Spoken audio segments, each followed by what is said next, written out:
Hello friends.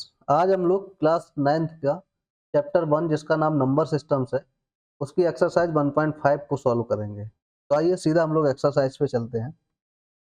तो यहाँ पे एक्सरसाइज का फर्स्ट क्वेश्चन है फाइंड और उसके 3 सब पार्ट्स हैं 64 टू पावर हाफ और ये 2 और हैं। पहला क्वेश्चन है यहाँ पे हमें फाइंड क्या करना है, मतलब बेसिकली इनको सिंप्लीफाई ही करके रखना है। तो यहाँ पे 64 टू पावर 1/2 हमें बेसिकली ये पावर्स वगैरह को सॉल्व करना है और कैसे सॉल्व करेंगे वो देखेंगे। देखो यहाँ पे कुछ फार्मूले वगैरह यूज होंगे, तो उसमें एक फार्मूला ये है कि a to power m to power n जो होता है वो होता है a to power m into n. ठीक है, तो यहाँ पे यही फार्मूला का यूज करके हम ये 1/2 को सॉल्व हटाने की कोशिश करेंगे इस नंबर से। तो जैसे यहाँ पे 64 है, 64 अगर देखा जाए तो 8 का स्क्वायर होता है। ठीक है, तो यहाँ पे लिख सकते हैं 8 टू पावर 2 और उसकी पावर है 1/2। यहाँ पे देखो ये वाला फार्मूला अप्लाई कर सकते हैं। ये ए है, मतलब एक नंबर है, उसका पावर एम है, उसकी भी पावर एन है, तो 2 है और उसकी भी पावर 1/2। तो यहाँ पे हो जाएगा 8 टू पावर 2 इंटू 1/2। ये 2 से 2 कैंसिल, सिंपल कितना आ गया यहाँ पे 8। सेकेंड क्वेश्चन देखते हैं। यहाँ पे सेकेंड क्वेश्चन ये है 32 टू पावर 1/5। ठीक है, अब यहाँ पे देख लेते हैं, सेम यही वाला फार्मूला यूज करने की कोशिश करेंगे। तो पहले इसको फैक्टर्स देख लेते हैं। 32 का अगर हम फैक्टराइजेशन करेंगे तो क्या हो जाएगा, 2 1 जा 2, 2 6 जा 12, 2 8 जा 16, 2 4 जा 8, 2 2 जा 4, 2 1 जा 2, ये आएगा 5 टाइम्स 2। ठीक है, तो यहाँ पे क्या हो जाएगा 2 टू पावर 5 टू पावर 1/5। तो यहाँ पे हो जाएगा a to power n m to power n, तो 2 टू पावर 5 इंटू 1/5, 5 से 5 कैंसिल, तो यहाँ पे कितना आ गया 2। नेक्स्ट देखते हैं यहाँ पे थर्ड क्वेश्चन। थर्ड क्वेश्चन क्या है 125 टू पावर 1/3। इसमें भी 125 के हम लोग फैक्टर्स कर लेते हैं। तो यहाँ पे क्या आएगा 125, 5 से करते हैं, 5 इसका यूनिट डिजिट है तो 5 2 जा 10, 5 5 जा 25, 5 5 जा 25, 5 1 जा 5। अब ये क्या है 3 टाइम्स आया 5, तो यहाँ पे हो जाएगा 5 टू पावर 3 टू पावर 1/3। यहाँ से आ जाएगा a to power m to power n वाला ही लगेगा, 5 टू पावर 3 इंटू 1/3, 3 से 3 कैंसिल, तो नॉर्मली यहाँ पे क्या आ गया 5। तो ऐसे हैं, बहुत ही आसान क्वेश्चंस थे ये, आराम से सॉल्व हो जाएंगे। नेक्स्ट देखते हैं, यहाँ पे फिर से एक है फाइंड और ये 4 सब पार्ट्स हैं इस क्वेश्चन के।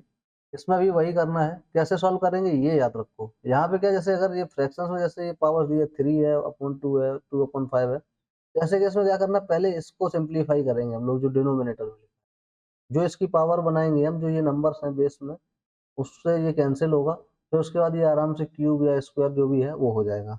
ठीक है, तो ये देखने की कोशिश करते हैं। जैसे हम लोग समझते हैं 9 टू पावर 3/2 है, तो ये अपॉन 2 वाला पहले सॉल्व करने की कोशिश करेंगे। 9 किसका होता है स्क्वायर, 3 का होता है, तो 3 टू पावर 2 टू पावर 3/2 ऐसे करके लिख लेंगे इसको।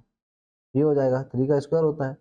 अब a to power m to power n, वही वाला formula, a to power m to power n equal to a to power M n, या एम इंटू एन वही लिखा है। यहाँ सिंपल क्या हो जाएगा 3 टू पावर 2 इंटू 3/2 हो जाएगा, ये 2 इंटू ये 3/2, 2 से 2 कैंसिल, तो यहाँ पे क्या आया 3 टू पावर 3, जो कि कितना हो जाएगा 3 3 या 9, मतलब वही है सिंपल 3 इंटू 3 इंटू 3 कितना हो जाएगा 27। ये हो गया आसान, समझ में आया ये। नेक्स्ट देखते हैं यहाँ पे, नेक्स्ट क्या है, नेक्स्ट है हमारा 32 टू पावर 2/5। इसको सॉल्व करते हैं। तो यहाँ पे देखो हमने अभी हाल 2 के देखा था, 2 के 5 फैक्टर्स होते हैं 32 में, और अपॉन 2/5। तो यहाँ पे ये हो जाएगा 2 to power 5, A to power M N है, तो वही ए 5 इंटू 2/5, यहाँ पे 5 था ये अपॉन में, ये 5 से ये 5 कैंसिल, तो सिंपल क्या हो गया यहाँ पे 2 टू पावर 2, 2 इंटू 2 जो कि कितना आ जाएगा 4। थर्ड देखते हैं क्वेश्चन यहाँ पे 16 टू पावर 3/4 है। तो जो 16 होता है वो 2 की पावर 4 होती है, फैक्टराइज करके देख लीजिएगा यहाँ पे। जैसे 32 है, ये 16 दूनी 32, मतलब कोई वो 5 होता है, ये 5 4 फैक्टर्स होते हैं, तो 2 टू पावर 4 आएगा और इसका पावर में 3/4। तो यहाँ हो जाएगा फिर वही a to power m to power n, तो 2 टू पावर 4 इंटू 3/4 होगा, 4 से 4 कैंसिल, यहाँ पे कितना आ जाएगा 2 टू पावर 3, तो कितना आएगा 2 इंटू 2 इंटू 2, यहाँ सिंपल कितना आ गया 8। नेक्स्ट है यहाँ पे 125 टू पावर -1/3, ये 5 का होता है क्यूब, अभी हाल पिछले क्वेश्चन में देखे थे। तो यहाँ पे कितना हो जाएगा 5 टू पावर 3 ये, और 2 पावर -1/3, यहाँ सिंपल क्या हो जाएगा 5 टू पावर 3 इंटू 1/3, 3 से 3 कैंसिल, कितना आ गया यहाँ पे 5 टू पावर -1। एक चीज और याद रखना, जिसकी पावर अगर न्यूमरेटर में -1 है तो डिनोमिनेटर में जाने के बाद प्लस हो जाएगी, और अगर न्यूमरेटर में तुम्हारा अगर प्लस में है तो डिनोमिनेटर में जाने के बाद माइनस हो जाएगी। अभी वैसे ऐसा ही लिखा रहने दो तब भी चलेगा, आगे आएगा तब हम उसमें समझा देंगे। नेक्स्ट देखते हैं, नेक्स्ट ये है यहाँ पे, अगर समझना है तो समझ भी लो, जैसे कि यही है, मतलब क्या ही जाए उस पर, आगे क्वेश्चन में समझा ही देते हैं। तो यही है, जैसे ये है, इसके अपॉन में कुछ नहीं है तो क्या है यहाँ पे अपॉन में 1 है ऐसे करके। तो अब 1 है, ये माइनस की पावर है, अगर अपॉन में जाएगी तो ये किसकी हो जाएगी प्लस की, ये ऐसे करके क्या हो जाएगा ये 1/5, ऊपर कुछ भी नहीं होता तो क्या होता है 1। तो ऐसे भी लिख सकते हैं 5 टू पावर -1, ये बताने की कोशिश कर रहे थे। और अगर डिनोमिनेटर में है, अगर प्लस में होता तो नीचे ले जाएंगे तो वो माइनस में हो जाएगा, तो नीचे अगर डिनोमिनेटर में अगर ऐसी है प्लस की है तो ऊपर आएगी माइनस में, माइनस की है तो प्लस में, यही चलता है। नेक्स्ट हम लोग देखते हैं ये क्वेश्चन, अब थर्ड क्वेश्चन का फर्स्ट पार्ट देखते हैं। यहाँ पे है 2 to power 2/3 into 2 to power 1/5, ये यहाँ पे एक फार्मूला यूज करेंगे हम लोग। होता है अगर जैसे बेस सेम है पावर्स डिफरेंट है, जैसे a to power m into B to power m है, तो ये क्या हो, sorry a to power m into a to power n है ऐसे करके, तो क्या हो जाता है a to power m plus n, ये पावर क्या हो जाती है ऐड हो जाती है, और बेस सेम। तो जैसे यहाँ पे 2 दोनों जगह है पे, तो 2 टू पावर क्या हो जाएगा यहाँ पे 2/3 प्लस यहाँ पे कितना हो जाएगा 1/5। इसको सॉल्व कर लेते हैं, यहाँ पे ये है, जैसे भी है जो भी लगाना है वही वाला लगा लो स्मॉल ब्रैकेट।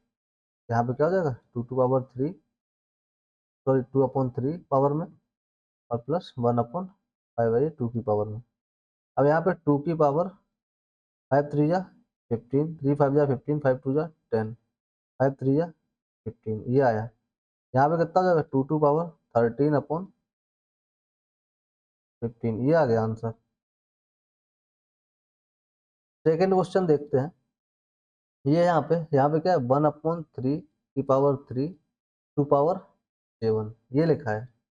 अब देखो जैसे मैंने अभी बताया था पिछले क्वेश्चन में, डिनोमिनेटर में अगर प्लस का है तो ऊपर जाएगा, तो न्यूमरेटर में तो वो किसका हो जाएगा माइनस का। तो यहाँ सिंपल क्या हो जाएगा 3 टू पावर -3 टू पावर 7। अब ये वही वाला बन गया कौन सा a to power m to power n equal to क्या हो जाएगा a to power m n।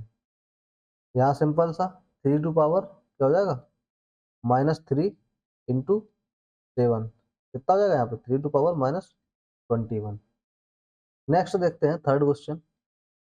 Third question यहाँ पे क्या है 11 टू पावर 1/2 अपॉन में 11 टू पावर 1/4। अब यहाँ पे देखो ये वाला का हम क्या करेंगे ऊपर ले जाएंगे, माइनस में हो जाएगा, तो यहाँ पे क्या हो जाएगा डिवाइड में तो मल्टीप्लाई में जाएगा। 11 to power 1/2 into 11 to power -1/4। अब बेस सेम है तो ये वाला कॉन्सेप्ट लग जाएगा, यहाँ पे क्या हो जाएगा 11 टू पावर 1/2 प्लस -1/4 ये। अब ये देखो प्लस माइनस क्या हो जाएगा माइनस, तो 11 टू पावर 1/2 -1/4, कितना आ जाएगा 11 टू पावर 4 आ जाएगा यहाँ पे पावर में, सॉरी यहाँ पे थोड़ा सही से लिख देता हूँ 11 टू पावर, यहाँ पे हो गया 4, 2 2 जा 4, 2 1 जा 2, -4 1 जा 4 1 इक्वल टू 11 टू पावर 1/4, ये आ गया। फोर्थ क्वेश्चन देखते हैं। फोर्थ क्वेश्चन में यहाँ पे क्या है 7 to power 1/2 into 8 to power 1/2। अब यहाँ पे क्या होता है अगर पावर सेम है बट बेस डिफरेंट है तो पावर्स क्या हो जाते हैं सेम बना रहता है, और बेस में क्या हो जाएगा मल्टीप्लाई, जैसे a टू पावर m है into B to power m है, ठीक है, तो यहाँ पे हो जाएगा a into B to power m, ये हो जाता है। तो सिंपल यहाँ पे भी क्या हो जाएगा 7 इंटू 8 टू पावर 1/2 कितना आ जाएगा 56 टू पावर 1/, ये आंसर हो गया। तो बहुत ईजी है ये वाली एक्सरसाइज में, तो कुछ था ही नहीं, नॉर्मल से सॉल्व करना है बस, और कुछ नहीं था। तो ये होगी एक्सरसाइज, आगे हम लोग और भी ऐसे ही जुड़े रहेंगे, और भी नई नई एक्सरसाइज लाते रहेंगे।